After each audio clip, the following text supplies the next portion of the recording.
Salam alaikum, nous sommes le mercredi 8 mars 2017 et les 7h18 du matin. Je vais dire la Convention européenne des droits de l'homme, telle qu'amendée par les protocoles numéro 11 et 14, complétés par le protocole additionnel, les protocoles numéro 4, 6, 7, 12 et 13. Convention de sauvegarde des droits de l'homme et des libertés fondamentales. Rome, 1950. Les gouvernements signataires membres du Conseil de l'Europe, considérant la Déclaration universelle des droits de l'homme proclamée par l'Assemblée générale des Nations unies le 10 décembre 1948, considérant que cette déclaration tend à assurer la reconnaissance et l'application universelle et effective des droits qui y sont énoncés, considérant que le but du Conseil de l'Europe est de réaliser une union plus étroite entre ses membres et que l'un des moyens d'atteindre ce but est la sauvegarde et le développement des droits de l'homme et des libertés fondamentales, réaffirmant leur profond attachement à ces libertés fondamentales qui constituent les assises même de la justice et de la paix dans le monde et dont le maintien repose seulement sur un régime politique véritablement démocratique, d'une part, et d'autre part sur une conception commune et un commun respect des droits de l'homme dont ils se réclament. Résolu en tant que gouvernement d'État européen animé d'un même esprit et possédant un patrimoine commun d'idéal et de traditions politiques, de respect de la liberté et de la prééminence du droit, et de prendre les premières mesures propres à assurer la garantie collective de certains des droits énoncés dans la Déclaration universelle. Sont convenus ce qui suit. Article 1. Obligation de respecter les droits de l'homme. Les autres parties contractantes reconnaissent à toute personne relevant de leur juridiction les droits et libertés définis au titre 1 de la présente Convention. Titre 1. Droits et libertés. Article 2. Droit à la vie. Le droit de toute personne à la vie est protégé par la loi. La mort ne peut être infligée à quiconque intentionnellement, sauf en exécution d'une sentence capitale prononcée par un tribunal au cas où le délit est puni par cette peine par la loi. La mort n'est pas considérée comme infligée en violation de cet article dans les cas où elle résulterait d'un recours à la force rendu absolument nécessaire pour assurer la défense de toute personne contre la violence illégale, pour effectuer une arrestation régulière ou empêcher l'évasion d'une personne régulièrement détenue, pour réprimer conformément à la loi une émeute ou une insurrection. Article 3. Interdiction de la torture. Nul ne peut être soumis à la torture ni à des peines ou traitements inhumains ou dégradants. Article 4. Interdiction de l'esclavage et du travail forcé. Nul ne peut être tenu en esclavage ni en servitude.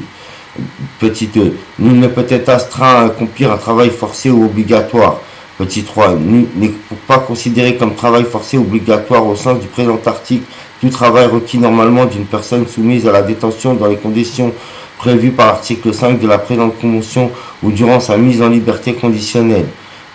Petit b. Tout service de caractère militaire ou dans le cas d'objecteurs de conscience dans les pays où l'objection de conscience est reconnue comme légitime, à un autre service à la place du service militaire obligatoire, tout service requis dans le cas de crise ou de calamité qui menace la vie ou le bien-être de la communauté, tout travail ou service formant partie des obligations civiques normales.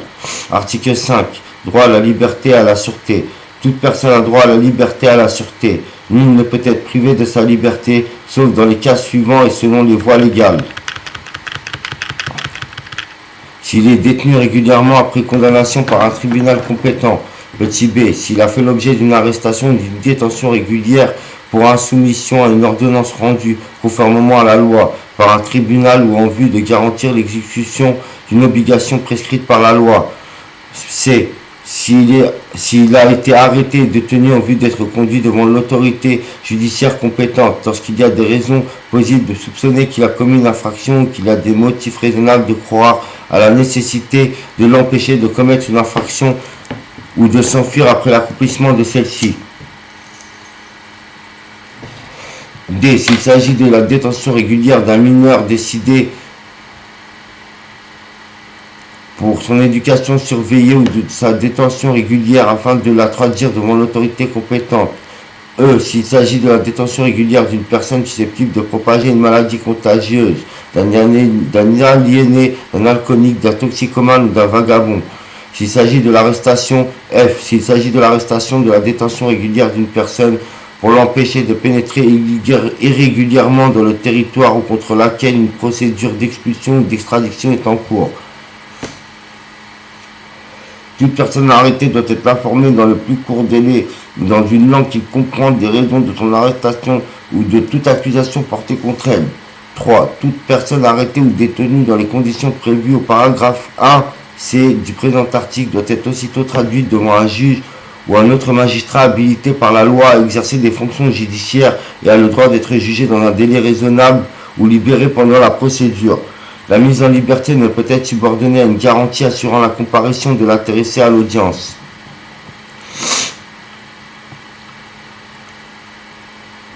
Toute personne privée de sa liberté par arrestation ou détention a le droit d'introduire un recours devant un tribunal afin qu'il statue à un bref délai sur la légalité de sa détention et ordonne sa libération si la détention est illégale. 5. Toute personne victime d'une arrestation ou d'une détention dans des conditions contraires aux dispositions de cet article a droit à une réparation. Article 6. Droit à un procès équitable. 1. Toute personne a droit à ce que sa cause soit entendue équitablement, publiquement, dans un délai raisonnable par un tribunal indépendant impartial, établi par la loi qui décidera soit des contestations sur ses droits et obligations de caractère civil, soit du bien fondé de toute accusation en matière pénale dirigée contre elle. Le jugement doit être rendu publiquement, mais l'accès à la salle d'audience peut être interdit à la presse et au public pendant la totalité ou une partie du procès dans l'intérêt de la moralité, de l'ordre public, de la sécurité nationale ou dans une société démocratique lorsque les intérêts des mineurs ou la protection de la vie privée des parties au procès l'exigent ou dans la mesure jugée strictement nécessaire par le tribunal, lorsque dans des circonstances spéciales la publicité serait de nature à porter atteinte aux intérêts de la justice. Toute personne accusée d'une infraction est présumée innocente jusqu'à ce que sa culpabilité ait été légalement établie.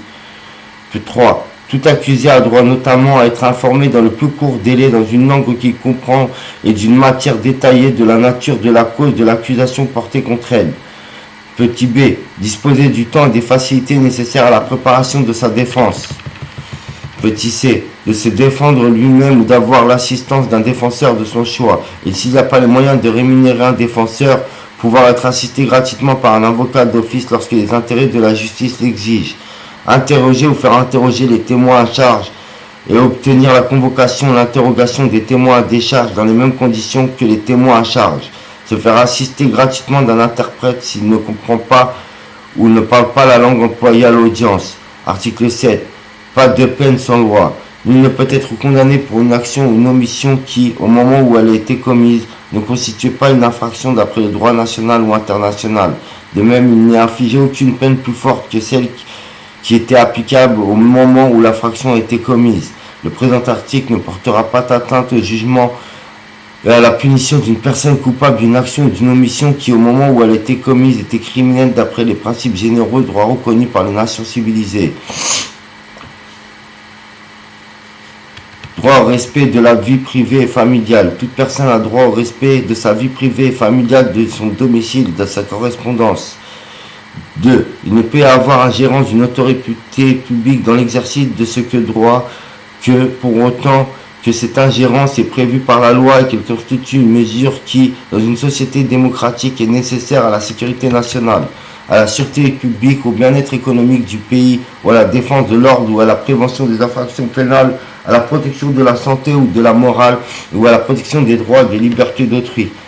Article 9. Liberté de pensée, de conscience et de religion. 1. Toute personne a droit à la liberté de pensée, de conscience et de religion. Ce droit implique la liberté de changer de religion ou de conviction, ainsi que la liberté de manifester sa religion ou sa conviction individuellement ou collectivement, en public ou en privé, par le culte, l'enseignement, les pratiques, l'accomplissement des rites. 2.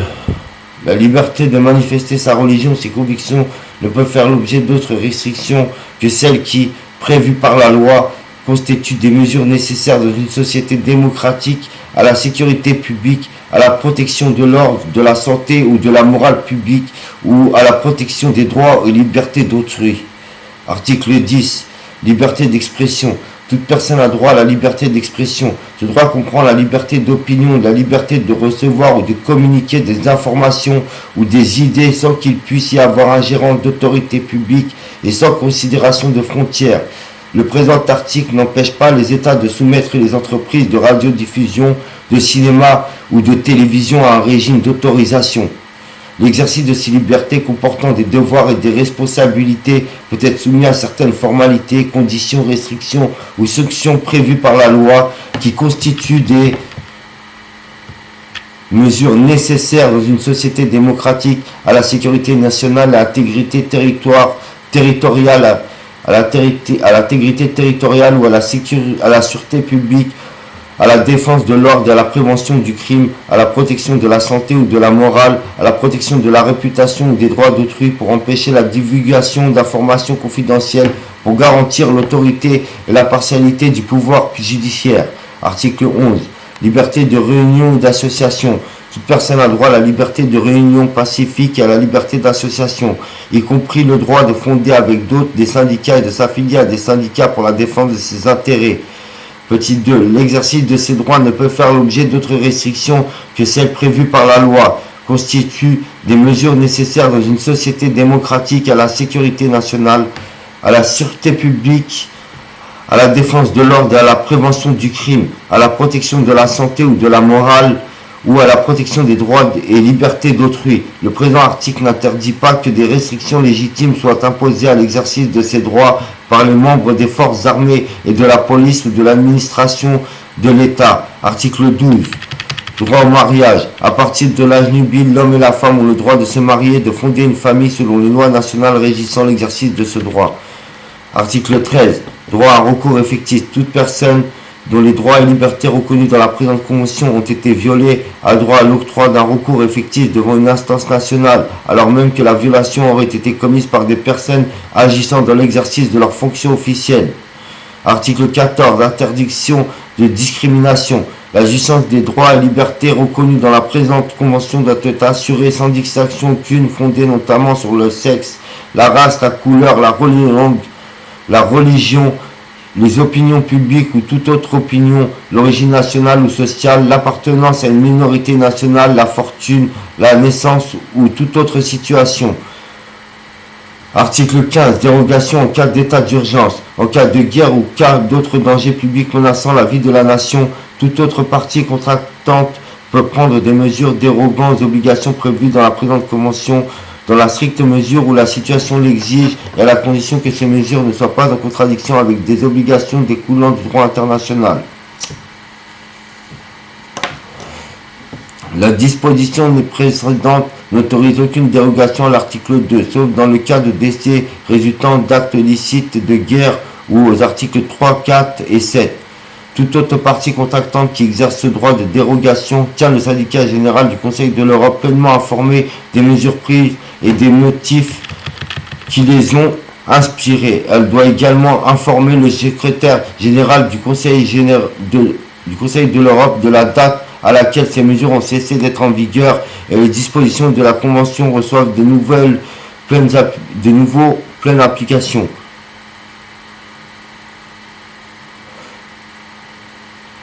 Article 16. Restriction à l'activité politique des étrangers. Aucune des dispositions des articles 10, 11 et 14 ne peut être considérée comme interdisant aux autres parties contractantes d'imposer des restrictions à l'activité politique des étrangers. Article 17. L'interdiction de l'abus de droit.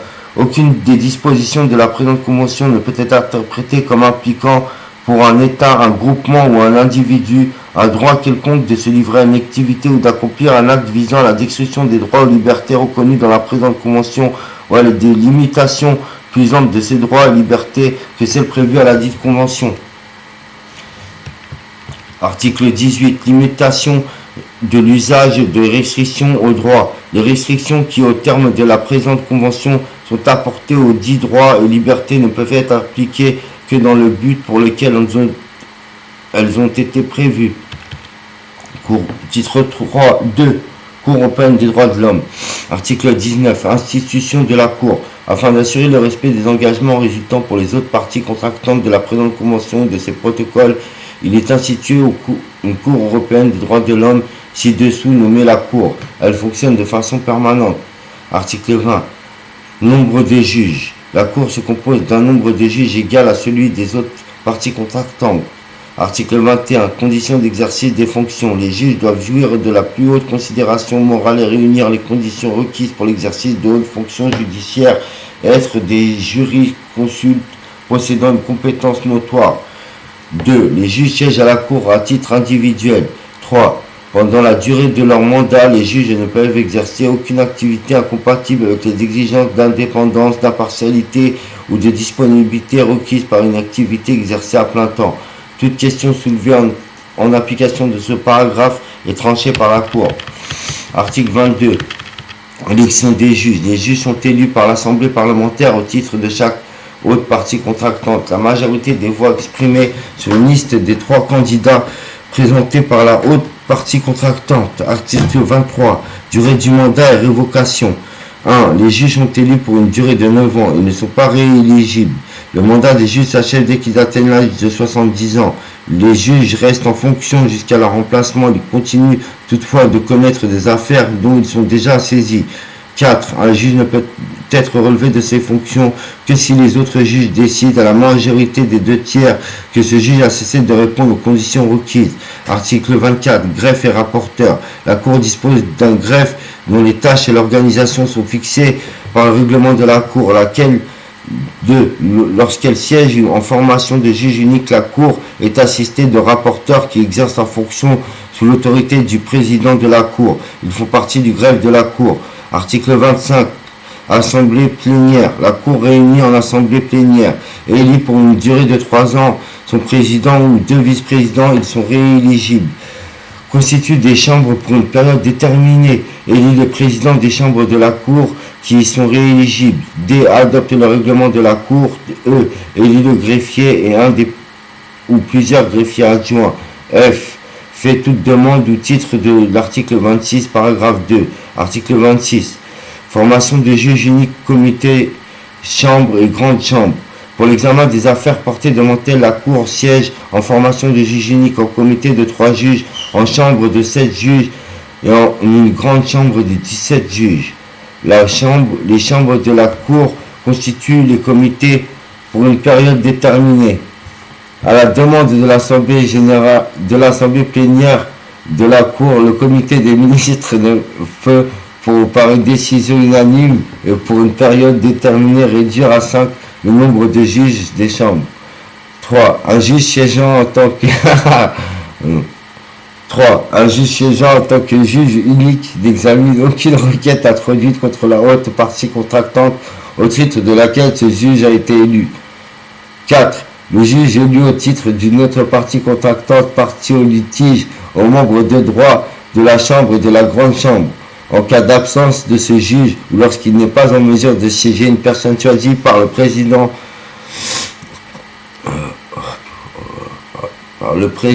de la Cour sur une liste soumise au préalable par cette partie siège en qualité de juge. 5. Font aussi partie de la Grande Chambre le président de la Cour, les vice-présidents, les présidents des chambres et d'autres juges désignés conformément au règlement de la Cour. Quand l'affaire est déférée à la Grande Chambre en vertu de l'article 43, aucun juge de la Chambre qui a rendu l'arrêt ne fait y siéger, à l'exception du président de la Chambre et du juge ayant siégé au titre de la haute partie contractante intéressée. Article 27. Compétence des juges uniques. Un juge unique peut déclarer une requête introduite en vertu de l'article 34 irrecevable l'araignée du rôle lorsque telle décision peut être prise sans examen complémentaire. La décision est définitive. Si le juge unique ne déclare pas une requête irrecevable ou ne la raille pas du rôle, ce juge la transmet à un comité et à une chambre pour examen complémentaire. Article 28. Compétence des comités. Un comité saisi d'une requête individuelle introduite en vertu de l'article 34 peut, par vote unanime, la déclarer irrecevable ou la rayer du rôle lorsqu'une telle décision peut être prise sans examen complémentaire, ou petit b, la déclarer recevable et rendre conjointement un arrêt sur le fond lorsque la question relative à l'interprétation ou à l'application de la convention ou de ses protocoles qui à l'origine de l'affaire fait l'objet d'une jurisprudence bien établie de la Cour. Vas-y, chut, tais-toi, depuis tout à l'heure tu cries dans mon oreille interne. Bon, article 28.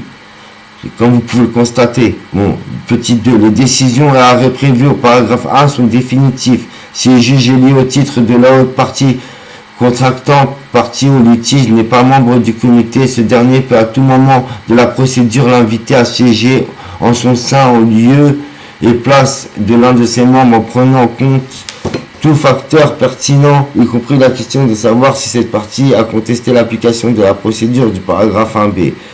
Article 29. Décision des chambres sur la recevabilité et le fond. Aucune décision n'a été prise en vertu des articles 27 ou 28. Aucun intérêt rendu en vertu de l'article 28. Une chambre se prononce sur la recevabilité et le fond des requêtes individuelles introduites en vertu de l'article 34. La décision sur la recevabilité peut être prise de façon séparée. Une chambre se prononce sur la recevabilité et le fond des requêtes étatiques introduites en vertu de l'article 33, sauf décision contraire de la Cour dans les cas exceptionnels. La décision sur la recevabilité est prise séparément. Article 30. Dessaisissement en faveur de la grande chambre. Si l'affaire pendante devant une chambre soulève une question grave relative à l'interprétation de la convention ou de ses protocoles, si la situation d'une question peut conclure à une contradiction ou à un arrêt rendu antérieurement par la Cour, la chambre peut, tant qu'elle n'a pas rendu son arrêt, se dessaisir au profit de la grande chambre, à moins que l'une des parties ne s'y oppose.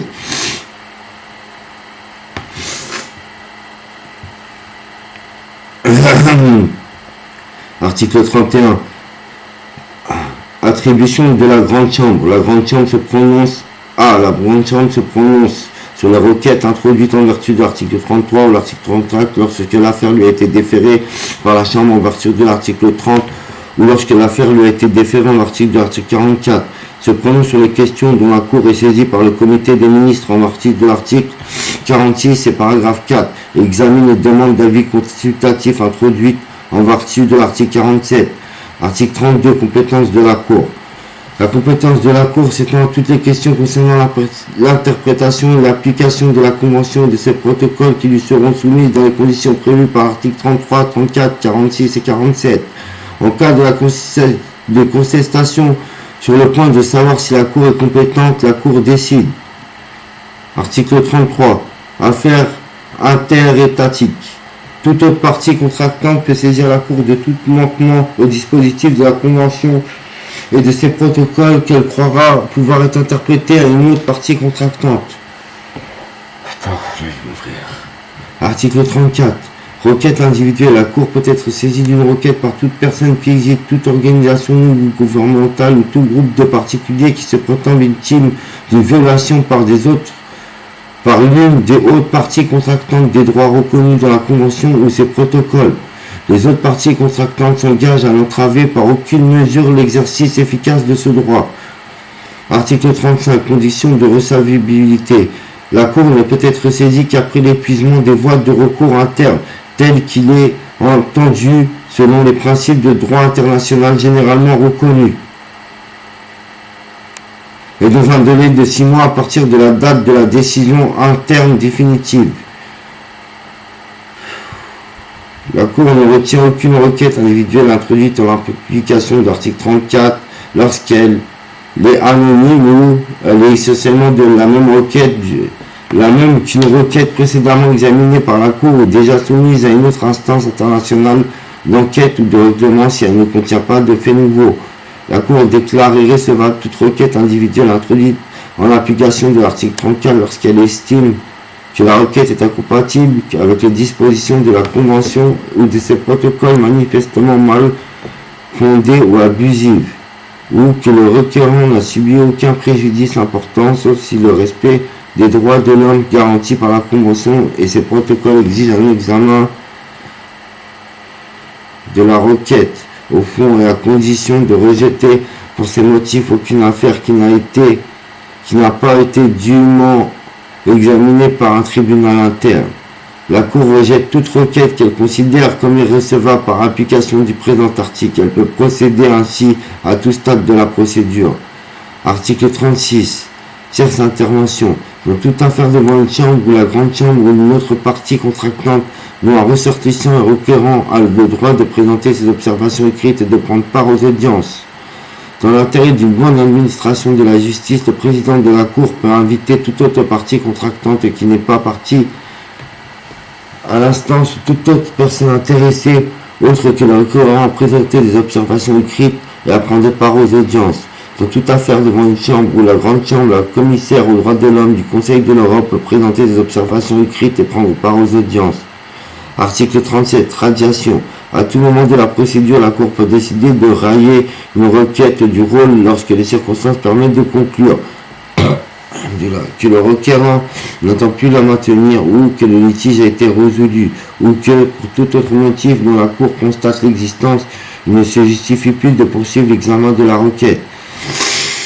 Toutefois, la Cour poursuit l'examen de la requête si le respect des droits de l'homme garanti par la Convention et ses protocoles l'exigent. La Cour peut constituer la réinscription au rôle d'une requête lorsqu'elle estime que la circonstance se justifie. Article 38. Examen contradictoire de l'affaire. La Cour examine l'affaire de façon contradictoire avec les représentants des parties et s'il y a lieu procède à une requête pour la conduite efficace de la quête des autres parties contractantes intéressées fourniront toute facilité nécessaire. Article 39. Règlement amiable. À tout moment de la procédure, la Cour peut se mettre à la disposition des intéressés en vue de parvenir à un règlement amiable de l'affaire s'inspirant du respect des droits de l'homme tels que la reconnaissent les conventions et les protocoles. La procédure décrite au paragraphe 1 est confidentielle. En cas de règlement amiable, la Cour raye l'affaire du rôle par une décision qui se limite à un bref exposé des faits et de la solution adoptée.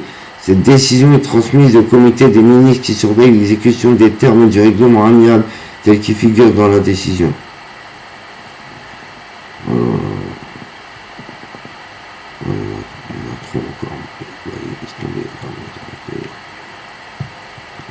Même pas mes pauses.